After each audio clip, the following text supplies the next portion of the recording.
Solidarity forever, solidarity forever, solidarity forever, for the union makes us strong. Our hands to millions that they never try to earn, but without a friend and muscle, not a single wheel can turn. We can bring the voting power, gain the freedom when we learn that the union makes us strong.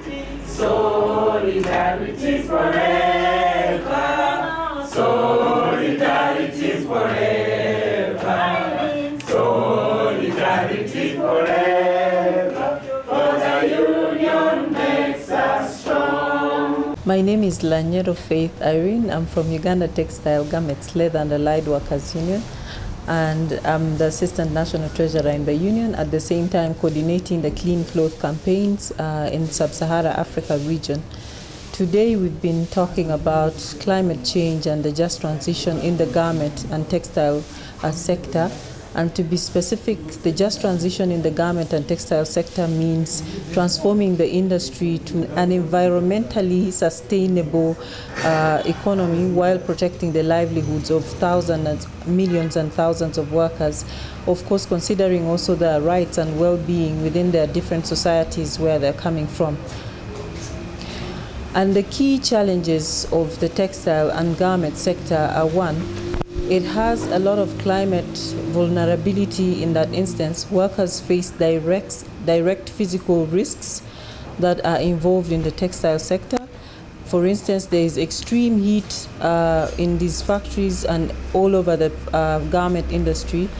Extreme heat, and then issues of flooding that we've recently seen within the different spheres in our workplaces and in the production hotspots that we've seen.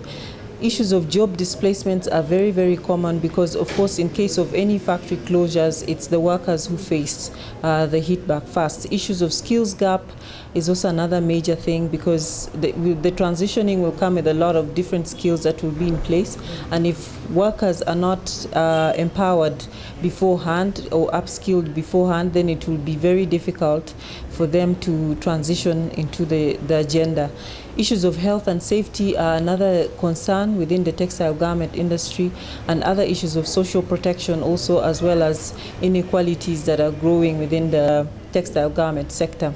Of course, new green jobs will be available, but of course it's concerning that there should be an upskill and reskilling of all workers in our sectors within the garment and textile industry. We should also have improved job qualities because with the just transition comes a lot of informality, and in that informal sector, of course, there will be very many workers who will be marginalized and the jobs will be not decent enough and will not be able to pay their daily livelihoods as well. Empowerment is important, and especially for the women workers who are faced with the different dynamics of the just transition and on a daily basis face challenges that are to do with inequality and the growing gender pay gap which is within. Then the community resilience to adapt to the new changes will also be important in that regard. So strategies that we need to look forward towards a just transition are strengthening issues of social dialogue between the government, employers and the workers, and centralizing it, putting the workers from the grassroots level up to the national level at the apex. Skills development is very, very important. Like I said earlier on, upskilling and reskilling of workers to adapt to the circular economy, and the issues of sustainability is an important matter.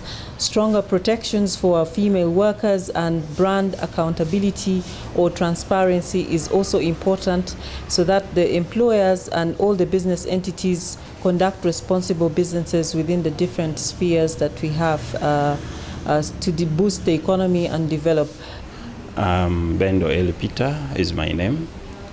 I am the General Secretary of Uganda Textiles, Garment, Leather and Allied Workers Union.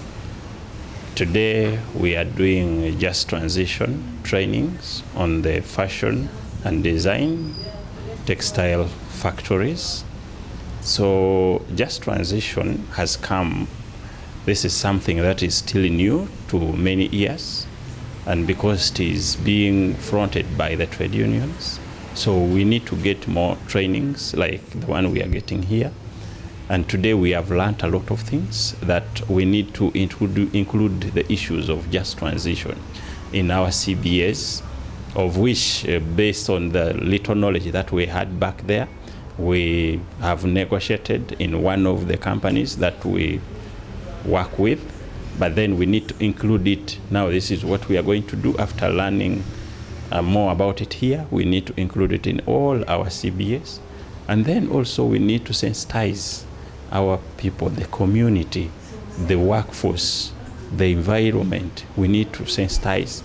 And then we also need to collaborate with the government to see how we can replant trees and avoid the wetlands, because this is not going to leave us well when climate change comes. So we need to work together with the government and the employers as workers to see how we can find the remedies of climate change. Industrial parks are all over now coming in the countries, but honestly, they have not planned for workers, because these industrial parks are a throwaway from the community. So these workers are trekking from very long distance to come to work, whereby some workers even get beaten by thugs because they cannot afford transport. They cannot afford to stay close to the factories. So we are appealing to government to at least construct cheap rentals within the industrial parks. Even NSSF can do this. Instead of constructing those expensive houses for people with money, let them construct for these workers, because these are the contributors of this fund. They need to construct cheap houses for these workers who are working in industrial parks, so that they are safe with their workplaces. And last but not least, these industrial parks, these factories, these investors should recognize the union, because it is only union that can negotiate for these workers, for their rights. And this one is known worldwide. Government cannot bring investor and again negotiate with them on how to pay workers. It is now our role as trade unions to negotiate for those workers' welfare. So I call upon all investors in Uganda, recognize trade unions. Let us negotiate. It is called win-win situation. We are not coming to enforce things on you, but we are coming to negotiate with you so that we have our workers working in a safe environment. And now with just transition, we need to come and train those workers about just transitions. Even some employers need training about just transition. We need to know how we are transiting justly. I'm Liz Parker, and I'm a consultant on fashioning, a just transition, and an associate member of the Clean Clothes Campaign global network of organisations that are fighting for the rights of garment workers worldwide. For a just transition in garment and textiles in Uganda, but globally as well, we need people to come together so that the governments, employers, the trade unions, activists that support trade unions and workers, everybody needs to come together to make some plans for the transition to a future of the garment and textile industry, one that is environmentally sound, which restores nature, which protects workers, that takes into account the need for collective bargaining and all workers' rights, including a living wage, secure employment, no forced overtime, and so on. There are issues that face garment and textile workers that are experienced globally, such as low wages, long working hours, no access to trade unions or oppression of trade unions. But there are also issues that are very specific to a particular country, a particular workplace, or a particular factory line. So thinking about climate and environmental change and, for example, heat and how hot it can be in a factory, workers that are in the ironing department may experience hotter conditions than other workers. But generally, the issues that workers face are really shared across the world. My appeal to global fashion brands is to take every action they can to make sure that every worker in their supply chain is paid a living wage, that they have access to a trade union so that they can defend their rights collectively, that they take action on their purchasing practices so that they make sure that the price they pay for clothes is enough to cover decent work and a living wage. I call on them to take due diligence across their supply chains, to look at risks and to take action to prevent those risks. That includes on climate and environmental change as well. For employers need to stop repression of trade union rights globally. They need to support workers and see that workers and trade unions can be shared partners in creating a new future for the fashion industry that doesn't harm the environment, that can lead to better rights for garment workers.